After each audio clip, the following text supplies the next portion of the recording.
पहला कथन है आपका, तिमनगढ़ किला करौली जिले में स्थित है, जिसे तवनगढ़ भी कहा जाता है। कौन सा? तिमनगढ़ किला। कथन दूसरा है, इस किले का निर्माण जो है 1100 ईस्वी में हुआ है और बाद में यदुवंशी शासक राजा तिमनपाल ने इसका पुनर्निर्माण करवाया है। यहाँ पर आपके दो कथन दिए हुए, कौन सा आपका सही है?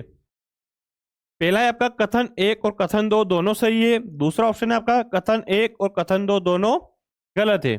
तीसरा ऑप्शन है आपका कथन एक सही है और कथन दो गलत है। चौथा ऑप्शन है कथन एक गलत है और कथन दो सही है। तो इन कथन में से कौन सा सही है? इसमें कथन एक और कथन दो आपके दोनों ही सही है। तिमनगढ़ का किला जो है वो आपके कहाँ पर है? करौली में है, जो कि रहस्य और वैभव से जुड़ी धरोहर है, जिसका पुनर्निर्माण करवाया था किसने? तिमनपाल ने इसका पुनर्निर्माण करवाया था।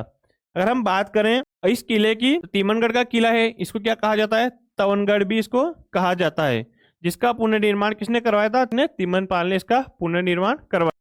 ये दूर क्यों चर्चा में? ये इसलिए चर्चा में क्योंकि इसकी जो नक्काशीदार मूर्तियां और मंदिरों के कारण विशिष्ट महत्व रखता है।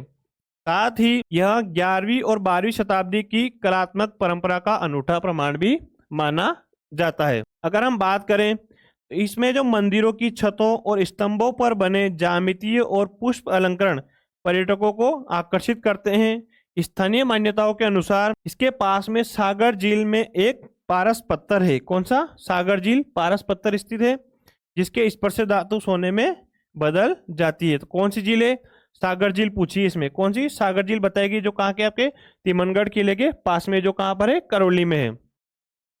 तिमनगढ़ किला केवल इतिहास का प्रतीक ही नहीं, बल्कि उन रहस्यों का संरक्षक भी है जो राजस्थान की संस्कृति और पौराणिक परंपराओं को जीवित रखता है।